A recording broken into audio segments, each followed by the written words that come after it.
Oui. Oui, Monsieur le Président.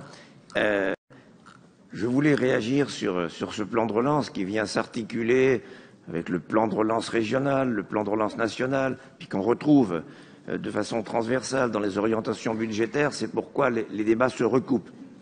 Nous avons déjà évoqué dans le débat du CPER le manque de véritable priorité, si ce n'est cette notion de transition. Ce qui ne nous choque pas en soi. La transition, après tout, c'est la vie. Mais le tout est de savoir transition vers quoi, et c'est là que nous divergeons sur la direction à prendre. Et lorsque nous affirmons notre position au sujet du nucléaire, par exemple, ce n'est pas, comme le dit Marc Gricourt, par posture idéologique, mais une position qui se fonde sur une analyse objective, sur des rapports que nous avons cités, de la Cour des comptes, du Sénat et de nombreuses autres études qui convergent pour dénoncer la folie de l'abandon progressif du nucléaire. Nous sommes prêts à un véritable débat sur le sujet. Je pense que ce serait pertinent au regard de l'importance de la production électronucléaire dans notre région.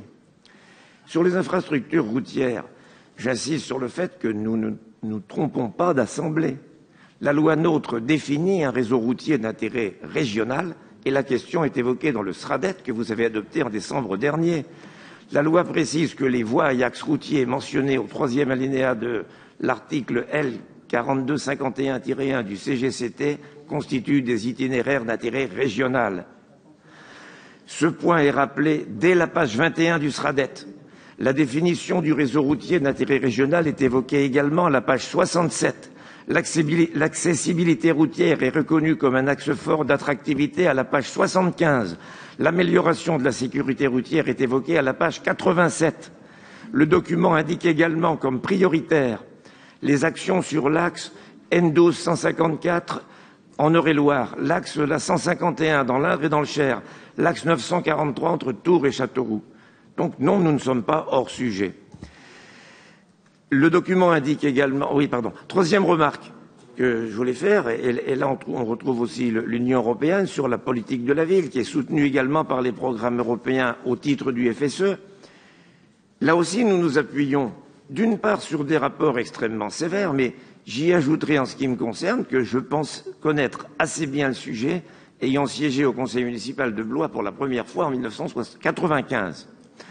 Ouais. C'est quand même... Donc, sans parler de 95, oui, sans parler des dépenses dépensées avant le PRU, avant l'an 2000, le seul PRU a consommé 243 millions d'euros, suivi d'un PRUI d'environ 46 millions d'euros, soit presque 300 millions pour une ville de moins de 50 000 habitants. Or, le problème n'est pas une question d'urbanisme ou d'architecture, sinon pourquoi les premiers immeubles choisis pour la démolition étaient les plus récents, achevés pour certains en 1979, alors que dans d'autres quartiers, Cabochon-Laquinière, afin de le préciser pour Marc Dricourt, on a conservé des immeubles construits en 1953, mal isolés, sans double vitrage, etc. La différence, la raison, c'est que dans les années 90, on brûlait moins de voitures à Laquinière qu'à la ZUP. C'est ça, oui. Ah, le choix dépend de cette question.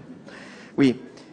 Il n'est pas architectural, il n'y a pas d'autre raison, il n'y a pas de question de niveau de vie, de revenus, c'est la seule différence. Ce n'est peut-être d'ailleurs plus le cas aujourd'hui, car le PRU a eu comme effet pervers de répartir dans différents quartiers une population à problème. Il est politiquement incorrect de dire pourquoi, mais personne n'ignore que cette situation ne résulte pas d'une supposée pauvreté, ce qui serait insultant pour les pauvres d'ailleurs, de considérer qu'ils seraient portés à la délinquance. Mais cela résulte d'une impossible assimilation qui crée partout en France une véritable fracture. C'est là que se situe la cause du séparatisme. Et s'il fallait un seul exemple de l'absurdité de cette politique, on la trouve à Marseille. C'est l'exemple où des centaines de millions d'euros ont été injectés dans les quartiers nord, notamment pour détruire des immeubles en bon état, et au final, ce sont des immeubles vétustes de la rue d'Aubagne qui se sont effondrés sur leurs occupants. Voilà le résultat de la politique de la ville. En conclusion, nous pouvons ne pas être d'accord sur un certain nombre de sujets, mais ne tombez pas dans la simplification et la caricature.